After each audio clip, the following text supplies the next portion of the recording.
ಹಾಗಾಗಿ ಅವರನ್ನು ಮತ್ತೊಮ್ಮೆ ನಾನು ಈ ಒಂದು ಕ್ಷಣದಲ್ಲಿ ಅವರನ್ನ ಏನಂತಂದ್ರೆ ಸ್ವಾಗತ ಮಾಡ್ಕೊಳ್ತೇನೆ ಅಂತಕ್ಕಂಥದ್ದು. ಹಾಗೆಯೇ ನಮ್ಮ ಶಿಕ್ಷಣ ಕ್ಷೇತ್ರದ ಎಲ್ಲ ಹಿರಿಯ ಶಿಕ್ಷಕ ಬಂಧುಗಳು, ಶಿಕ್ಷಕ ಅಧಿಕಾರಿಗಳು, ಶಿಕ್ಷಣಾಧಿಕಾರಿಗಳು ಎಲ್ಲರೂ ಇಲ್ಲಿ ಉಪಸ್ಥಿತರು ಇನ್ನೂ ಏನಪ್ಪಾ ಅಂತಂದ್ರೆ ಒಂದು ತರದ ಮೆರಗನ್ನು ಕೊಟ್ಟಿದೆ. ಬಹಳ ಖುಷಿ ಅನಿಸುತ್ತೆ ಅಂತಕ್ಕಂಥದ್ದು. ಹಾಗೇನೆ ಇವಾಗ ಇಲ್ಲಿ ಏನಪ್ಪಾ ಅಂತಂದ್ರೆ ನಮ್ಮ ಮುಖ್ಯ ಗುರುಗಳು ಎಲ್ಲವನ್ನ ಏನಪ್ಪಾ ಅಂದ್ರೆ 2 ದಿನಗಳಿಂದ ಅಚ್ಚುಕಟ್ಟಾಗಿ ಏನಪ್ಪಾ ಅಂತಂದ್ರೆ ಅರೇಂಜ್ಮೆಂಟ್ ಮಾಡ್ತಾ ಇದ್ದಾರೆ.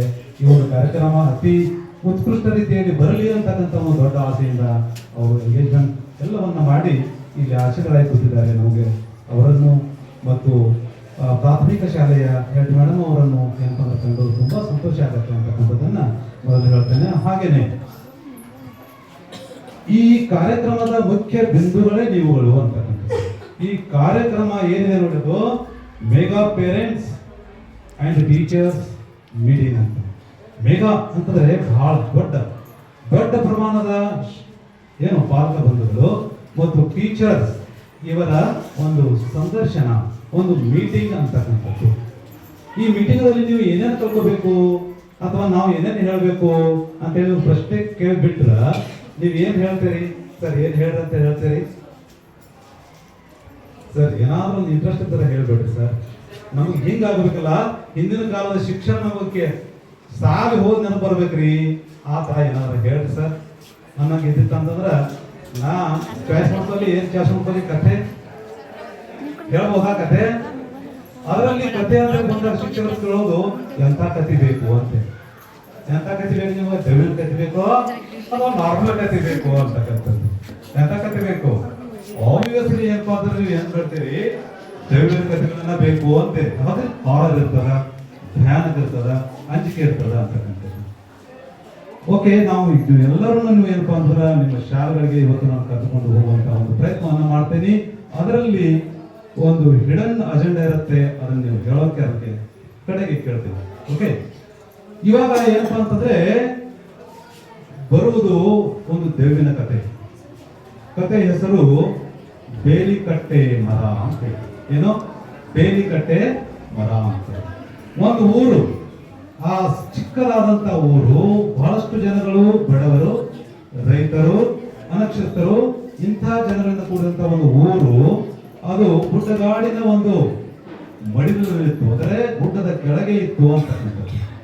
ಹಂಗೆ ಇರುವಾಗ ಏನಾಗತ್ತೆಪ್ಪ ಅಂತಂದ್ರೆ ಅಲ್ಲಿ ಜನಗಳು ಏನಪ್ಪಾ ಅಂತಂದ್ರ ರಿಮೋಟ್ ಏರಿಯಾ, ಅಂದ್ರೆ ಸಿಟಿ ಬಿಟ್ಟು ಸ್ವಲ್ಪ ದೂರ ಇತ್ತು. ಹಂಗಾಗಿ ಜನರಲ್ ನಾಲೆಜ್ ಆಗಲಿ ಅಥವಾ ಈ ಲೌಕಿಕ ಯುಗದಲ್ಲಿ ಏನೇನು ನಡೀತಾ ಇದೆ ಅನ್ನೋದನ್ನಾಗಲಿ ಅಷ್ಟು ಏನಪ್ಪಾ ಅಂತಂದ್ರ ಪರ್ಫೆಕ್ಟ್ ಆಗಿ ತಿಳಿದುಕೊಂಡವರು ಅಲ್ಲಾಗಿದ್ರು ಅಂತಕ್ಕಂಥದ್ದು. ಹಿಂಗಿರುವಾಗ ಏನಪ್ಪಾ ಅಂತಂದ್ರೆ ಆ ಎಲ್ಲ ಬಡತನ ಮತ್ತು ರೈತರು ಮತ್ತು ಅನೇಕ ಜನಗಳು ಇರ್ತಕ್ಕಂಥ ಆ ಒಂದು ಹಳ್ಳಿಯಲ್ಲಿ ಏನಾಗುತ್ತೆಪ್ಪ ಅಂತಂದ್ರೆ ಒಂದು ಸಾಧಾರಣ ಕುಟುಂಬ. ಆ ಕುಟುಂಬದಲ್ಲಿ ಯಾರಿರ್ತಾರಪ್ಪ ಅಂತಂದ್ರೆ ಅವ್ವ, ಅಪ್ಪ ಮತ್ತು ಒಂದು ಲಕ್ಷ್ಮಿ ಅಂತಕ್ಕಂಥ ಹುಡುಗಿ. ಯಾವ ಹುಡುಗಿ? ಲಕ್ಷ್ಮಿ ಅಂತಕ್ಕಂಥ ಹುಡುಗಿ. ಆ ಹುಡುಗಿ ಇಷ್ಟು ಆಕ್ಟಿವ್ ಆಗಿದ್ದಳಲ್ಲ, ಇಷ್ಟು ಚುರುಕಾಗಿದ್ದಳಲ್ಲ, ಸಣ್ಣವಳಿಂದ ಹಿಡಿದು 6 ವರ್ಷ ಮುಗಿತಾವ ಆಕೆಗೆ. 6 ವರ್ಷ ಮುಗಿದ್ರ ಆಕೆ ಏನಪ್ಪಾ ಅಂತಂದ್ರೆ ಅಷ್ಟೇ ಕ್ರಿಯೇಟಿವಿಟಿಯಿಂದ, ಅಷ್ಟೇ ಕ್ರಿಯಾಶೀಲತೆಯಿಂದ ಯಾವತ್ತೂ ಏನಪ್ಪಾ ಅಂತಂದ್ರೆ ಆಕೆ ಮುಂದುವರಿತಾ ಇರ್ತಾಳೆ. 6 ವರ್ಷ ಆದ ತಕ್ಷಣ ಏನ್ ಮಾಡ್ತೀವಿ ನೀವು ಎಲ್ಲರೂ? ಮಕ್ಕಳಿಗೆ ಶಿಕ್ಷಣ ಕೊಡ್ಬೇಕು ಅಂತಕ್ಕಂಥ ವಿಚಾರವನ್ನ ಮಾಡ್ತೀವಿ ಸರ್. ಹಾಗೇನೆ ಅವ್ರು ಕಲಿತಾ ಇದ್ರು. ಮಗುವಿಗೆ ಏನ್ ಮಾಡ್ತಾರಪ್ಪ ಅಂತಂದ್ರೆ ಶಿಕ್ಷಣಕ್ಕೆ ಶಾಲೆಗೆ ಸೇರಿಸ್ತಾರೆ. ಆ ತಾಯಿ ಮತ್ತು ತಂದೆಗೆ ಎಷ್ಟು ಆಪ್ತ, ಎಷ್ಟು ಪ್ರೀತಿ ಆ ಮಗು ಗಳಿಸಿತ್ತೋ ಅಷ್ಟೇ ಪ್ರೀತಿ ಆಪ್ತತೆಯನ್ನ ಈ ಹುಡುಗಿ ಒಂಥರ ಕ್ಯೂಡ್ರಪ್ಪ ಅನ್ನುವಂಗ, ಎಲ್ಲಾ ಶಿಕ್ಷಕರು ಅನ್ನುವಂಗ ಆ ಹುಡುಗಿ ಎಲ್ಲಾ ಶಿಕ್ಷಕರ ಗಮನವನ್ನ ಸೆಳೆದಿತ್ತು. ಅಷ್ಟು ಜಾಣ ಇದ್ದೊಳಗೆ. ಹೀಗಿರುವಾಗ ಏನಾಗತ್ತೆಪ್ಪ ಅಂತಂದ್ರೆ ಎಲ್ಲಾ ಶಿಕ್ಷಕರು ಏನಪ್ಪ ಅಂದ್ರೆ ಆಕೆಯನ್ನ ಮುದ್ದಾಡ್ತಿದ್ರು, ಅಂತಂದ್ರೆ ಆಕೆಯನ್ನು ಕೊಂಡಾಡ್ತಿದ್ರು ಅಂತಕ್ಕಂಥದ್ದು. ಕಪಿ ಬಾ, ನಿನ್ನ ಹೆಸರೇನು? ಲಕ್ಷ್ಮಿ. ಮುಂದೆ ಏನಾಗ್ತೀನೇನು ಗೊತ್ತಿಲ್ಲ, ಅನ್ನೋನ್. ಆಕೆ ಗೊತ್ತಿಲ್ಲ ಮುಂದೆ ಏನಾಗಬೇಕಂದ್ರೆ ಆಕೆಗೇನು ಗೊತ್ತು? ನಾವು ಬಿಂಬಿಸ್ಬೇಕಾಗತ್ತೆ, ಶಿಕ್ಷಕರಾದವರು ಹೇಳ್ಕೊಡ್ಬೇಕಾಗತ್ತೆ. ಆ ತರ ಏನಪ್ಪ ಅಂದ್ರೆ ಅವಳ ಶಿಕ್ಷಕರು, ಗುರುಮಾತೆಯರು ಆಕೆಗೆ ಬಿಂಬಿಸ್ತಾರಕ್ಕೆ ತಲೆಯಲ್ಲಿ ಬರಿದಾದಂತ ತಲೆ ಅಥವಾ ಒಂದು ಬಿಳಿ ಹಾಳಿ ತರ ಅದರಲ್ಲಿ ಬರೆದು ಬಿಟ್ಟರು ಶಿಕ್ಷಕರ. ಏನನ್ನ ಬರೆದ್ರು, ಅಪ್ಪಿ ನೀ ಇಷ್ಟು ಶಾಂತಿದಿಲ್ಲ, ನೀ ಇವಾಗನ ಇಷ್ಟು ಚುರುಕಾಗಿದ್ದಿಲ್ಲ, ಹೇಳಿದನ್ನ ಪಟ ಪಟ ಪಟ ಪಟ ಕ್ಯಾಚ್ ಮಾಡ್ಕೊಳ್ತೀರಾ, ಹಿಂಗಿದ್ರೆ ನೀನು ಅಂತ ವ್ಯಕ್ತಿ ಆಗೋದಿಲ್ಲ, ದೊಡ್ಡ ವ್ಯಕ್ತಿ ಆಗಬೇಕು ನೀನು ಅಂತೇಳಿ ಎಲ್ಲಾ ಶಿಕ್ಷಕ ಬಂಧುಗಳು ಗುರುಮಾತೆಯರು ಆಕೆಗೆ ಪ್ರೀತಿಯಿಂದಲೇ ಏನಪ್ಪಾ ಅಂತಂದ್ರ ಹುರಿದುಂಬಿಸಿದ್ರು ಅಂತಕ್ಕಂಥದ್ದು. ಹೀಗಿರುವಾಗ ಮಗು ಏನಪ್ಪಾ ಅಂತಂದ್ರ ಕಲಿತದ 1ನೇ ವರ್ಷ ಪ್ರಥಮ ಫಸ್ಟ್ ಸ್ಟ್ಯಾಂಡರ್ಡ್ ಫಸ್ಟ್ ರ್ಯಾಂಕ್ ಒಂದಿಗೆ ಪಾಸ್ ಆಗತ್ತೆ, 2ನೇ ವರ್ಷ ಫಸ್ಟ್ ರ್ಯಾಂಕ್ ಒಂದಿಗೆ ಪಾಸ್ ಆಗತ್ತೆ, 3ನೇ ವರ್ಷ ಕಾಂಪಿಟಿಷನ್ ಮಾಡುತ್ತೆ. ಯಾರ ಜೊತೆ? ತನ್ನ ಜೊತೆ. ಯಾರ ಜೊತೆ ಕಾಂಪಿಟಿಷನ್ ಮಾಡುತ್ತೆ? ತನ್ನ ಜೊತೆ. ಇದನ್ನು ನೀವು ಹೇಳ್ಕೊಡ್ಬೇಕು ನಿಮ್ಮ ಮಕ್ಕಳಿಗೆ. ಏನು ಸ್ಪರ್ಧೆ ಮಾಡಬೇಕು. ಅತ್ಯಂತ ಜಾಣ ಇರತಕ್ಕಂಥ ವಿದ್ಯಾರ್ಥಿಗಳಿಗೆ ಜೊತೆ ಸ್ಪರ್ಧೆ ಮಾಡುವ ಅವಶ್ಯಕತೆ ಇಲ್ಲ. ನಿನ್ನ ಮಟ್ಟಕ್ಕೆ ತಕ್ಕಂತೆ, ನಿನ್ನ ಶಕ್ತಿಗೆ ತಕ್ಕಂತೆ ಹಿಂದಿನ ವರ್ಷ ಎಷ್ಟಿದ್ದೀನಿ ನೀನು ಅದಕ್ಕಿಂತ ಡಬಲ್ ಆದ್ರೆ ಸಾಕು, ಅದಕ್ಕಿಂತ ಅರ್ಧ ಹೆಚ್ಚಾದ್ರೆ ಸಾಕು. ಅತ್ಯಂತ ಜಾಣ ಇರತಕ್ಕಂಥ ಮಕ್ಕಳ ಜೊತೆ ಪೈಪೋಟಿ ಬೇಡ. ಏನ್ ಮಾಡ್ಬೇಕು ನೀವು? ನಿಮ್ಮ ಮಕ್ಕಳಿಗೆ ನಿನ್ನ ಜೊತೆನ ಕಾಂಪಿಟೇಷನ್ ಮಾಡ್ಕೋ. ಹಿಂದಿನಗಿಂತ ಈ ವರ್ಷ, ಹಿಂದಿನ ಪೇಜ್ಗಿಂತ ಈ ಪೇಜ್ಗಿಂತ ಮುಂದಿನ ಪೇಜ ಚೆನ್ನಾಗಿರುವ ಹಾಗೆ ಬರೀ. ಈ ತರ ನೀವು ಏನಪ್ಪಾ ಅಂತಂದ್ರ ಆರೋಗ್ಯಕರವಾದಂತ ಕಾಂಪಿಟೇಷನ್ ಅನ್ನು ಬೆಳೆಸಬೇಕು ಅಂತ. ರೈಟ್? ಹಾಗೆ ಈ ತರ ಏನಪ್ಪಾ ಅಂದ್ರೆ ಮಗು ತನ್ನ ಜೊತೆ ತಾನನ್ನ ಕಾಂಪಿಟೇಷನ್ ಮಾಡಕಾಯ್ತು. ಹಿಂದಿನ ವರ್ಷ ಇರ್ತಕ್ಕಂಥ ಪ್ರತಿಭೆಗೆ 2 ಪಟ್ಟು ಏನಂದ್ರೆ ಪ್ರತಿಭೆಯನ್ನ ನೆಕ್ಸ್ಟ್ ಇಯರ್ ತಗೋಕಾಯ್ತು. ಹೀಗೆ ಹಾಗಾದ್ರೆ ಸರ್ ರ್ಯಾಂಕ್ ಅವಳೇನ್ರಿ? ಮಾತೇ ಇಲ್ಲ, ರ್ಯಾಂಕ್ ಅವಳೇ ಇದ್ದು. ಹಿಂಗ ಆಕೆ ಶಿಕ್ಷಣ ಮುಂದುವರಿತದ. ಕೊನೆಗೆ ಏನಪ್ಪಾ ಅಂತಂದ್ರೆ ಆಕೆಗೆ 13 ವರ್ಷ ಆಗತ್ತೆ. ಎಷ್ಟು? 13 ವರ್ಷ ಆಗತ್ತೆ. 13 ವರ್ಷ ಆದ ತಕ್ಷಣ ಬಡಪಾಯಿ ಅವರ ಅಪ್ಪ ತಾಯಿ ಏನ್ ಮಾಡ್ತಾರೆ ಹಳ್ಳಿ ಒಳಗಂತಂದ್ರೆ, ಸರ್ವಸಾಧಾರಣವಾಗಿ ಮಗು ಸ್ವಲ್ಪ ದೊಡ್ಡವ ತರ ಕಾಣ್ತಾದ್ರೆ ಸಾಕು, ಅಪ್ಪ ಚಿಂತೆ ಮಾಡ್ತಾನೆ. ಏನು ಹೇಳ್ತಾನೆ, ಈ ನಮ್ಮ ಮಗಳದ ಲಕ್ಷ್ಮಿ ಮದುವೆಯನ್ನು ಮಾಡಿಕೊಡೋಣ ಅಂತ ಹೇಳಿ. ಅವಾಗ ತಾಯಿಯಲ್ಲಿ ಏನಿರ್ತದ ಹಳ್ಳಿಗಳಲ್ಲಿ ನಿಮ್ಮ ಹಾಗೆ ಏನು ಅಂತಂದ್ರೆ ಚರ್ಚೆಗೆ ಇಳೋದಿಲ್ಲ. ಹೆಂಡತಿ ಆದವಳು ಗಂಡನ ಜೊತೆ ಆರ್ಗ್ಯುಮೆಂಟ್ ಮಾಡೋದಿಲ್ಲ, ವಾದ ಹಾಕೋದಿಲ್ಲ. ಹಾಗಾಗಿ ಏನಾಗ್ತದಪ್ಪ ಅಂತಂದ್ರೆ ಅವ ಹೇಳಿದನ ವೇದ ವಾಕ್ಯ ಅಂತೇಳಿ ಸುಮ್ಮನೆ ಇರ್ತಾಳ. ಏನ್ ಹೇಳ್ತಾನೋ ತಿಳಿಸಿ ಹೇಳ್ತಾನ ಹೆಂಡತಿಗೆ. ಏನಂತಂದ್ರೆ, ನೋಡಮ್ಮ ನಮ್ಮ ಮಗಳು ದೊಡ್ಡಕ್ಕಾಗಿದ್ದಾಳ, ದೊಡ್ಡಕ್ಕೆ ಆದ ತಕ್ಷಣ ಮದುವೆ ಮಾಡಬೇಕು ಅಂತೇಳಿ ನಮ್ಗೆ ಈ ಊರಿನ ಹಿರಿಯರು ಹೇಳ್ತಾರಲ್ಲ, ನಮ್ ಈ ಊರಿನ ಏನಪ್ಪಾ ಅಂತಂದ್ರೆ ತಿಳಿದವ್ರು ಹೇಳ್ತಾರಲ್ಲ. ಹಾಗಾಗಿ ನಾವು ಏನಪ್ಪಾ ಅಂತಂದ್ರೆ ನಾವು ನಮ್ಮ ಮಗಳ ಮದುವೆ ಮಾಡಿದ್ರ ಏನಾಗತ್ತೆ ಅಂತಂದ್ರೆ ನಮ್ಮ ಮನೆಗೆ ಭಾಗ್ಯ ಬರುತ್ತೆ, ನಮ್ಮ ಮನೆಗೆ ಸುಖ ಬರುತ್ತೆ, ನಮ್ಮ ಮನೆಗೆ ಶಾಂತಿ ಬರುತ್ತೆ. ಹಾಗಾಗಿ ನಾವು ಏನ್ ಮಾಡ್ಬೇಕು? ನಮ್ಮ ಮಗಳ ಮದುವೆಯನ್ನು ಮಾಡೋಣ, ನಮ್ಮ ರಿಲೇಷನ್ ಇರ್ತಕ್ಕಂತ ಮಲ್ಲಪ್ಪನ ಮಗಳ ಜೊತೆ ಮದುವೆ ಮಾಡಿಬಿಡೋಣ ಅಂತೇಳಿ ಹೇಳಿದ್ರು. ಆಗ ಏನಾಗ್ತದ, ತಾಯಿ ಅಬಲೆ ಆಕಿ. ಯಾವಾಗ ಸಬಲೆ ಆಗ್ತಾಳ್ರಿ? ಶಿಕ್ಷಣ ಪಡಿಬೇಕು, ಜನರಲ್ ನಾಲೆಜ್ ಪಡಿಬೇಕು. ನಿಮ್ಮಂಗ ಆದಾಗ ಸಬಲೆ ಆಗ್ತಾಳೆ. ಅವಳು ಏನಪ್ಪ ಅಂದ್ರೆ ಬಡತನದಲ್ಲಿರ್ತಕ್ಕಂತಹ ಒಬ್ಬ ಅನಕ್ಷರತೆ ತಾಯಿ ಆಕಿ. ಏನು ಮಾಡಕ್ಕಾಗಲ್ಲ, ಹುಂಕಾರ ಕೊಡ್ತಾಳೆ. ಆ ಹೇಳೋದನ್ನ ತಂದೆ ತಾಯಿ ಚರ್ಚೆ ಮಾಡೋದನ್ನ ಲಕ್ಷ್ಮಿ ಕೇಳ್ತಾಳೆ. ಏನು? ಲಕ್ಷ್ಮಿ ಕೇಳ್ತಾಳೆ. ಮೊದಲೇ ಜಾನ ಆಕಿ ಸ್ವಲ್ಪ ಮಾತಿನಲ್ಲಿ ತಿಳ್ಕೊಂಡ್ ಬಿಡ್ತಾಳೆ, ಏನು ನನ್ನ ಮದುವೆಯನ್ನ ಮಾಡ್ತಾಳೆ ಅಂತ ಹೇಳಿ.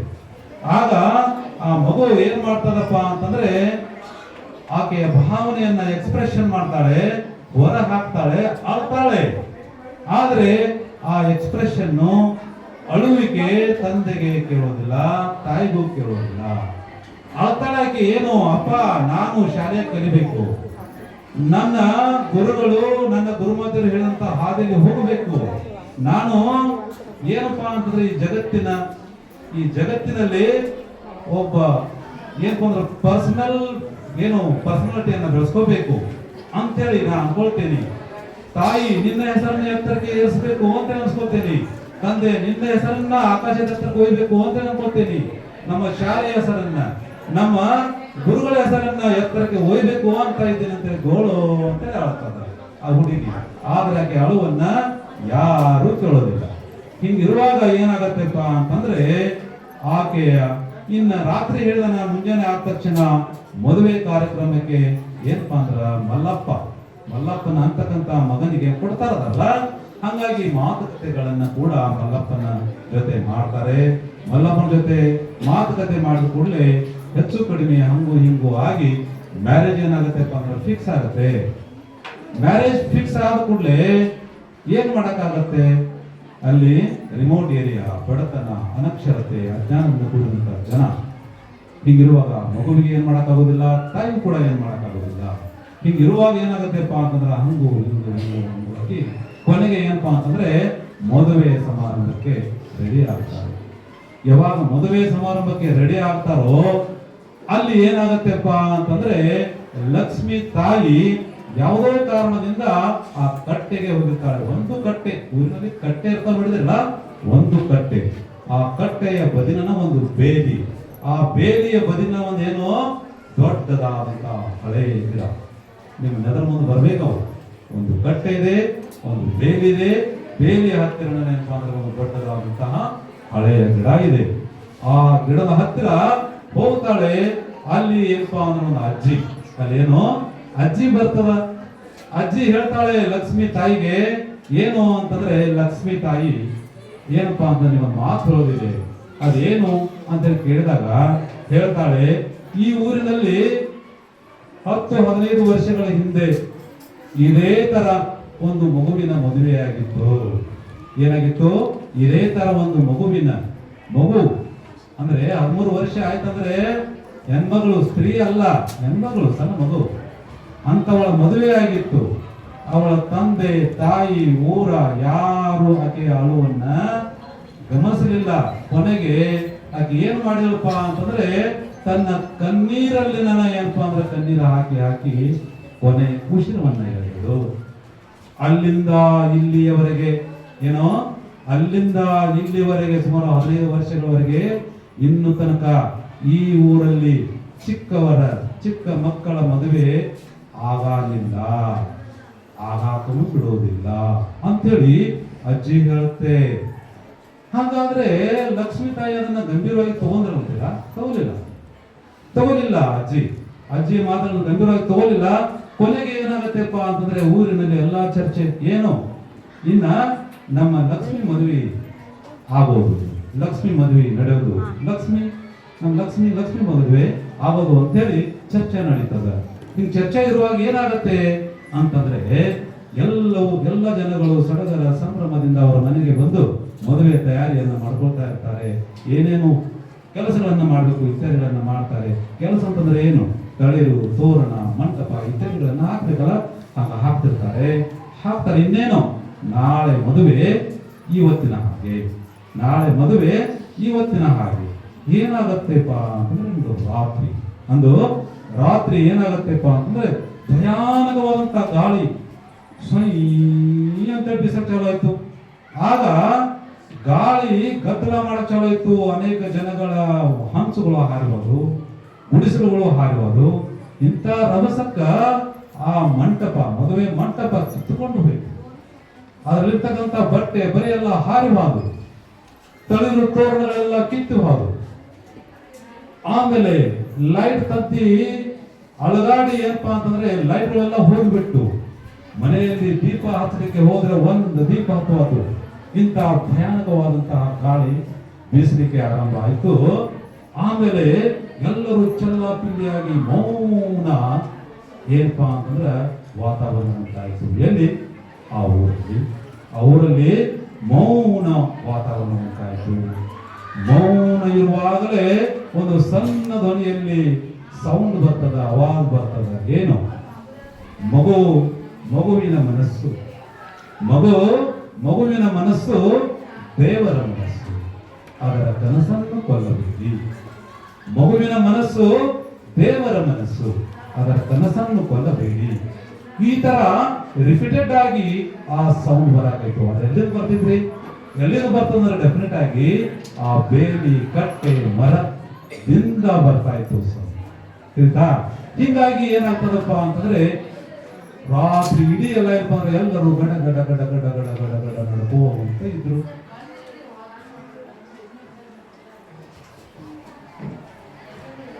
ನಡ್ಕೋಂತ ಇದ್ರು. ಹಂಗಾಗಿ ಏನಾಗತ್ತೆಪ್ಪ ಅಂತಂದ್ರೆ ಲಕ್ಷ್ಮಿ ಮದುವೆ ನಿಂತು ಬಿಟ್ಟು, ಲಕ್ಷ್ಮಿ ಮದುವೆ ನಿಂತು ಬಿಟ್ಟು. ಮುಂಜಾನೆ ಎಲ್ಲ ಕೂಡ್ತಾರೆ ಹಿರಿಯರೆಲ್ಲ, ಹೀಗಾಗಿತ್ತು. ಒಂದು ಅವಾಜ್ ಕೇಳಿದ್ರೆ ನೀವು, ಏನಿತ್ತು ಅವಾಜ್ ಅದು? ಏನಿತ್ತು ಅದು? ಯಾರಾದ್ರೂ ಹೇಳ್ತೀರಾ? ಮಗುವಿನ ಮನಸ್ಸು ದೇವರ ಮನಸ್ಸು, ಮಗುವಿನ ಕನಸನ್ನ ಕೊಲ್ಲಬೇಡಿ, ಈ ತರ ಇತ್ತದು. ಹಾಗಾಗಿ ಎಲ್ಲದನ್ನು ತಿಳ್ಕೊಂಡು ಮದುವೆಯನ್ನು ನಿಲ್ಲಿಸ್ತಾರೆ. ಸರ್, ಮದುವೆ ನಿಲ್ಲಿಸಿಕೊಳ್ಳೆ ಲಕ್ಷ್ಮಿ ಏನ್ ಮಾಡಿ ನಿಲ್ಲಿಸ್ತಾರೆ ಹಂಗಾರೆ ಮುಂದ? ಲಕ್ಷ್ಮಿ 10ನೇ ಕಲಿತಾಳೆ ಫಸ್ಟ್ ರ್ಯಾಂಕ್ ಒಂದಿಗೆ, ಸೆಕೆಂಡ್ ಇಯರ್ ಕಲಿತಾಳೆ ಫಸ್ಟ್ ರ್ಯಾಂಕ್ ಒಂದಿಗೆ, ಡಿಗ್ರಿಯನ್ನು ಮಾಡ್ತಾಳೆ ಫಸ್ಟ್ ರ್ಯಾಂಕ್ ಒಂದಿಗೆ, LLB ಅನ್ನು ಮಾಡ್ತಾಳೆ ರ್ಯಾಂಕ್ ಒಂದಿಗೆ, ಕೊನೆಗೆ ಏನಾಗ್ತಾಳಪ್ಪ ಅಂತಂದ್ರ ಒಬ್ಬ ಮಹಿಳಾ ವಕೀಲೆ ಆಗ್ತಾಳೆ. ಏನು? ಮಹಿಳಾ ವಕೀಲೆ ಆಗ್ತಾಳೆ. ಮಹಿಳಾ ವಕೀಲೆ ಆಗಿ ಆಕೆ ಒಂದು ದೃಢ ನಿರ್ಧಾರದಿಂದ ಏನನ್ನ ಮಾಡ್ತಿರ್ತಾಳೆ ಕೆಲಸವನ್ನ ಅಂತಂದ್ರೆ, ಮಕ್ಕಳ ಏನು ಹಕ್ಕುಗಳ ಹೋರಾಟಗಾರ್ತಿಯಾಗಿ, ಮಕ್ಕಳ ಹಕ್ಕುಗಳ ಹೋರಾಟಗಾರ್ತಿಯಾಗಿ ಒಂದು ಬಿಗ್ ಪರ್ಸನಾಲಿಟಿ ಆಗಿ ಸಮಾಜದಲ್ಲಿ ಬೇರೂರಿ ನಿಂತಿರ್ತಾಳೆ. ಒಂದು ಪ್ರಶ್ನೆ ಕೇಳಿ, ಇಲ್ಲಿ ಇಲ್ಲಿ ದೈವಿನ ಕಥೆ ಅಂತೀರಿ ಸರ, ಎಲ್ಲಿ ದೇವ ಬರಲಿಲ್ಲ, ಏನಿತ್ತು ದೇವದು? ಯಾರು ಹೇಳ್ತೀರಿ? ಎಲ್ಲಿ ದವಿತ್ತದು? ಬಹುಶಃ ಅಜ್ಜಿ ಅಲ್ಲ, ಅಜ್ಜಿ. ಅಜ್ಜಿ ಹೇಳು, ವಾರ್ನಿಂಗ್ ಮಾಡಲು ಈತ. ಇದು ಇನ್ನೂ ಮಸ್ಟ್ ಐತಿ, ಅದನ್ನ ಇವಾಗ ಇಲ್ಲಿಗೆ ಮೊದಲು ಬರ್ತೀನಿ. ಹೀಗೆ ಏನಪ್ಪ ಅಂತಂದ್ರೆ, ಇದು ಏನು ಹೇಳುತ್ತೆ? ಇದು ಏನು ಹೇಳ್ತದ್ರಿ ಈ ಕತೆ? ಏನು ಹೇಳುತ್ತೆ ಈ ಕತೆ? ಏನು ಹೇಳುತ್ತೆ ಅಂತಂದ್ರೆ, ಬಾಲ್ಯ ವಿವಾಹವನ್ನ ಮಾಡಬಾರ್ದು. ಏನ್ ಹೇಳ್ತದ್ರಿ? ಬಾಲ್ಯ ವಿವಾಹ. ಹಾಗಾದ್ರೆ ಬಾಲ್ಯ ವಿವಾಹ ಅಂತಂದ್ರೆ ಏನು? ಬಾಲ್ಯ ವಿವಾಹ ಅಂತಂದ್ರೆ 18 ವರ್ಷ ಹೆಣ್ಣು ಮಗುವಿಗೆ ಆಗಿರ್ಬೇಕು ಮತ್ತು 21 ವರ್ಷ ಹುಡುಗನಿಗೆ ಆಗಿರ್ಬೇಕು. ಆಗಿರ್ಬೇಕಂತಂದ್ರು ಹೆಜ್ಜೆ ಇಟ್ರ ಅಲ್ಲ, 18ನೇ ವರ್ಷ ಚಾಲು ಇತ್ತಂದ್ರ ಅಲ್ಲ. 18ನೇ ವರ್ಷ ಚಾಲು ಆಗಿ ಕೊನೆಗೆ ಒಂದು ದಿನಾನು ಕಡಿಮೆ ಇತ್ತಂದ್ರ ಅದು ಅಪರಾಧ, ಶಿಕ್ಷಾರ್ಹ ಅಂತಕ್ಕಂಥದನ್ನ ಗಮನಿಸಬೇಕು. ಹಿಂಗ ಇದನ್ನ ಇಂಥ ಅನೇಕ ಮಕ್ಕಳು ಏನಪ್ಪಾ ಅಂದ್ರೆ ಈ ಒಂದು ಬಾಲ್ಯ ವಿವಾಹಕ್ಕೆ ಒಳಗಾಗಿ ಅನೇಕ ಜನಗಳ, ಅನೇಕ ಮಕ್ಕಳ ಜೀವನ ಹಾಳಾಗಿರುವುದರಿಂದ ನಮ್ಮ ಕರ್ನಾಟಕ ಸರ್ಕಾರ 2006ರಲ್ಲಿ ಒಂದು ಕಾಯ್ದೆಯನ್ನು ತರ್ತದೆ. ಅದು ಬಾಲ್ಯ ವಿವಾಹ ನಿಷೇಧ ಕಾಯ್ದೆ. ಮತ್ತು 2016ನೇ ಇಸ್ವಿಯೊಳಗೆ ಮತ್ತೊಂದು ಬರ್ತದೆ ಕಾಯ್ದೆ. ಅದು ಕೂಡ ಏನಪ್ಪಾ ಅಂದ್ರೆ ಮುಂದುವರೆದ ಅಂತಂದ್ರೆ, ಇಬ್ರು ಜನರಿಗೂ ಏನಪ್ಪಾ ಅಂದ್ರೆ ಕಂಪ್ಲೀಟ್ ಆಗಿ 18 ತುಂಬಿರ್ಬೇಕು. ಹೆಣ್ಮಗಳಿಗೆ 21 ವರ್ಷ, ಹೆಣ್ಮಗಳಿಗೆ ಮಗಳಿಗೆ ತುಂಬಿರ್ಬೇಕು. ಅವಾಗ ಮಾತ್ರ ಅದು ಏನಪ್ಪಾ ಕಾನೂನು ಪ್ರಕಾರ ಮುಂದೆ ಮಾಡಲಿಕ್ಕೆ ಯೋಗ್ಯ ಆಗ್ತಕ್ಕಂಥದ್ದನ್ನ ಹೇಳ್ತಾರೆ. ಈ ತರ ಇದೇ ತರ ಏನಪ್ಪಾ ಬಾಲ ಕಾರ್ಮಿಕ ಅಂತಕ್ಕಂಥದ್ದು ಕೂಡ ಬರ್ತದ. ಮಕ್ಕಳನ್ನ ಯಾವತ್ತೂ ಏನಪ್ಪಾ ಅಂದ್ರ ನಾವು ಬೇಗನೆ ಏನಪ್ಪಾ ಅಂದ್ರ ಕೆಲಸಕ್ಕೆ ಹಚ್ಚಬಾರ್ದು. ಯಾಕಂತಂದ್ರೆ ನೋಡಿ, ಒಂದು ದೊಡ್ಡ ವೃಕ್ಷವನ್ನು ನೋಡ್ತೇವೆ ನಾವು, ಅದ್ರ ಹಿಂದೆ ಏನಿರ್ತದೆ? ಚಿಕ್ಕದಾದ ಒಂದು ಬೀಜ ಇರುತ್ತೆ. ಅಂತಂದ್ರೆ ಬೀಜವನ್ನ ಬೀಜ ಅಂತ ತಿಳ್ಕೋಬಾರದು. ಅದ್ರ ಅಲ್ಲಿ ಏನ್ ಅಡಗಿದೆ ರೀ? ದೊಡ್ಡ ವೃಕ್ಷ ಅಡಗಿದೆ ಅಂತ. ಒಂದು ಹಾಲಲ್ಲಿ ಕೇವಲ ಹಾಲ ಅಲ್ಲ, ಅದರಲ್ಲಿ ಏನ್ ಅಡಗಿದೆ ರೀ? ತುಪ್ಪ ಅಡಗಿದೆ ಅಂತ. ಒಂದು ಕಟ್ಟಿಗೆ ಕೇವಲ ಕಟ್ಟಿಗೆ ಅಲ್ಲ, ಅದರಲ್ಲಿ ಏನ್ ಅಡಗಿದೆ ರೀ? ಬೆಂಕಿ ಅಡಗಿದೆ ಅಂತ. ಇವುಗಳ ಅಂದ್ರೆ ಮಕ್ಕಳ ಫ್ಯೂಚರ್ ಗಳನ್ನ ನೋಡ್ಕೋಬೇಕು. ಪರಿಸ್ಥಿತಿ ಸದ್ಯ ಬಡತನ ಆಗುವುದರಿಂದ ನಮ್ಮ ಮಕ್ಕಳನ್ನ ಕೂಲಿ ಮಾಡ್ಲಿಕ್ಕೆ ಬಿಡಬಾರ್ದು. ಅವು 14 ವರ್ಷಕ್ಕಿಂತ ಒಳಗಿದ್ರ 1986ನೇ ಕಾಯ್ದೆ ಪ್ರಕಾರ ಮತ್ತು ಸಂವಿಧಾನದ 24ನೇ ವಿಧಿ ಪ್ರಕಾರ ಏನಪ್ಪಾ ಅಂತಂದ್ರೆ, ಮಗು 14ನೇ ವಯಸ್ಸಿಗಿಂತ ಕಡಿಮೆ ಇದ್ದು ಅದು ಆರ್ಥಿಕ ಸಬಲತೆಗಾಗಿ, ಆರ್ಥಿಕ ದುಡಿಮೆಗಾಗಿ ಹೋಗ್ತಿದ್ರ ಅದು ಅಪರಾಧ. ಸಂವಿಧಾನಬದ್ಧವಾಗಿ ಅಂತ ಮಕ್ಕಳನ್ನ ಏನಪ್ಪಾ ಅಂದ್ರೆ ಕೆಲಸದಲ್ಲಿ ಇಟ್ಕೊಳ್ಳುವುದು ಅದು ಕೂಡ ಅಪರಾಧ ಆಗಿದೆ ಅಂತ ಹೇಳಿಬಿಟ್ಟು ನನಗೆ ಕೊಟ್ಟಂತ ವಿಷಯವನ್ನು ಮೊಟ್ಟಗೊಳಿಸ್ತೀನಿ. ಎಲ್ಲರಿಗೂ ಧನ್ಯವಾದಗಳು.